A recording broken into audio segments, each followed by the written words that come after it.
on Talkback World. This is Darth Bishop. And an other. And we're going to be reviewing our thoughts on two films. The Great and Powerful Oz, directed by Sam Raimi, as well as Sinister, with Ethan Hawke. We're going to start out with The Great and Powerful Oz. We have a lot to say on this. My background with The Wizard of Oz has always been with my father, who had introduced me to The Wizard of Oz. And we used to always watch it every year when it would come on for holidays and whatnot. I think it was Thanksgiving right before. They would always give like the special air date, and you always want to watch it. So The Wizard of Oz has always been kind of like near and dear to me, as it is with most Americans and most people around the world. As you can see, I don't know if you can see in the camera, there's a poster of The Wizard of Oz in my theater room here, and that goes to show you how much it means to me. So when I heard that they were making this movie, I had obviously mixed feelings about it. I initially thought, well, if Sam Raimi's doing it, they're going to at least make it with live sets. It's going to look, he's going to make it look good. It's not going to look like Alice in Wonderland. Well, as you saw from the trailers, this thing looked just like Alice in Wonderland, and I really wasn't looking forward to it. But I read a couple of things, I saw some of the performances, and I was like, okay, you know what? This doesn't look as bad as Alice in Wonderland. I'm going to give it a chance. So I'm going to let another here tell us her thoughts on the CGI and the production value of the film. Wizard of Oz was one of the few movies that my family had on VHS growing up, so as a kid I watched it over and over again. When I compare the way that I saw that film to the way that this film appeared, that one didn't make me suspend my interest in the story to think about this CGI looks really fake. Unlike, of course, Great and Powerful Oz, especially when he first gets to Oz and he's floating through and we see what look like things that ended up on the cutting room floor from Alice in Wonderland revamped, revitalized, and thrown into this movie, probably because somebody somewhere worked on them and thought, oh, I can just plug this in here. I don't think it worked very well at all. I don't think it gave us a feeling of Oz. I think it gave us, and it certainly didn't harken back to anything I remember seeing in the original Wizard of Oz. So it seems like a chance to show off CGI for the sake of CGI and not for the sake of the story. And it just looks really bad. It wasn't so bad when the movie started out with the black and white. I mean, when the whole tornado scene happens. By the way, light spoilers here. When the come on, Wizard of Oz. If you can't figure the out, Titanic sinks. Right. So the whole tornado scene. The whole time I'm looking at this thing, I'm thinking, God, am I crazy in thinking? And please comment this video. Let me know if I'm losing my mind. But is it me, or is the tornado scene in the 1939 film from The Wizard of Oz better than the CGI tornado scene with the hot air balloon that we just saw with Great and Powerful Oz? Am I losing my mind? Because I thought, wow, the tools that these people used back in the day, it just looks real to me. It looks a little, not real, but it just looks, the aesthetics just look a little better. So right then and there, but it wasn't that bad. It was like, okay, it's not great, but it's not that bad. Where it really tipped off for me with the CGI was really bad was when they were walking, James Franco playing The Wizard of Oz. There's sunflowers all around them. Everything is CGI. These two characters stick out like a sore thumb. Everything around you is CGI. The sunflowers, they couldn't even get real fake sunflowers or real sunflowers, or everything's CGI. The background is CGI, no paintings. Why can't they use paintings as backdrops? Is it too expensive? You're Disney. You have a lot of money. Put the money to it. If you put the money to it, you make it eye-pleasing, you're going to get your money. But no, everybody's relying on the CGI because it cuts costs. Well, don't make Oz. Because what I love for Oz is the real sets. What looked good in that scene, actually, was when you get to see who's in the forefront, is where you see the flying monkey tied up in cables. That looked like a little CGI with some live sets, some real trees, the yellow brick road. It looked good. I was like, hey, you know what? Now that looks okay. you know. But that's my point here. I'm not going to keep going on with this. At that point, some things that were live sets looked really good, but everything that was CG just looked like crap, unfortunately. The next thing we want to talk about is Mila Kunis. Just a miscast, I thought. What do you think? Yeah, so as I was thinking about this movie and I was thinking about what made it work and what didn't make it work, it just was not enjoyable to see her at any point on the journey. She didn't do terribly, but it wasn't enjoyable to watch, and it should be enjoyable to watch. Just a miscast from the moment you see her acting with Rachel Weisz as the other sister, the witch. You could tell that the act, I started to maybe say, okay, wait a minute, Mila Kunis is playing like the little sister. She's naive. So I try to give her the benefit of the doubt in some scenes, but then I was just like, no. See, she just doesn't have what it takes. I didn't buy the relationship that she had with James Franco, with Oz. What do you think about that whole love story? I actually could buy that. Her point of the character was that she hadn't really, nobody had worked with her at all before because they had kind of treated her off to the side. She's that witch. We don't really want anything to do with her. She's selling it, but as cloying.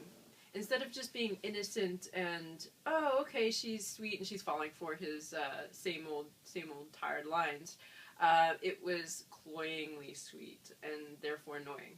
Let's say what worked. I think what saves this film from being really bad to at least mediocre and watchable is a supporting cast. All these supporting characters saved this film, I thought. They brought in the laughs, they brought in some magic, you know, they saved the film, at least to be watchable. It's the opposite of a Jar Jar Binks effect. Right. The big key here is that it was slow to start, and when it picked up it was a fairly enjoyable ride. With Alice in Wonderland, it kind of went the opposite. It's like you start it, and there could be something here, but then it gets increasingly sort of painful. So listen, I give this movie a rental, maybe matinee, but it's pushing it. Definitely not full price. Don't go to the theater paying full price, prime time to watch this thing. Maybe matinee if you got nothing better to do, but definitely worthy of a rental. Also, unless they have something much better planned, much better writing, I really don't think a sequel is something that I would look forward to. So on to our next film, Sinister, with Ethan Hawke. This is a horror film. Another here, I found out, really doesn't really enjoy watching horror films. I've always enjoyed watching horror films. I'll get to why later. I thought the film was a slow roast. You know, it took its time, very atmospheric, and I'm all for horror films that just take its time and pay attention to the details. It looks like it was well written. The things about it that I thought made it well written are pulling it together, the way that we see that there's something kind of odd going on with the little girl. She takes so long at the very beginning to turn around, and there's something a little bit odd about that. They leave little hints here and there, but they don't linger on them, and I think that was really well done for what they were trying to create. And what they're trying to create is that suspense. They're not trying to create a Texas Chainsaw Massacre here. I think they do a good job with that because you get that feeling throughout it. You're not really sure what's going to happen next. You get frustrated with the character for doing things that you wish he wouldn't do. However, at the same time, some of the things that you wish he would do, you later find out probably were not good to do anyways. There's definitely plot holes in this film. You know, did you care for any of the characters? I didn't care. At one point, I turned to Darth Bishop and I said, okay, just get it over with already. Kill them all. I'm done. Let's actually move did. on. I'm like, what? She tells me, kill them all. Let's get this movie. How long? At one point, she's clocking the movie. How long is this movie? And one thing I hate to do usually is check the timing on a movie because now I'm paying too much mind to the time and saying, oh, it's going to end in 15 minutes or so. And now I'm looking for an ending or something. I want a film to just flow. That's why I hate checking the timing on a film. You know, you could just put in your DVD remote running time, it'll show you. But I really am against doing that. She wants to look at the running time. She wanted out. She was done. Kill them all. I'm out. I'm like, no, don't kill them all.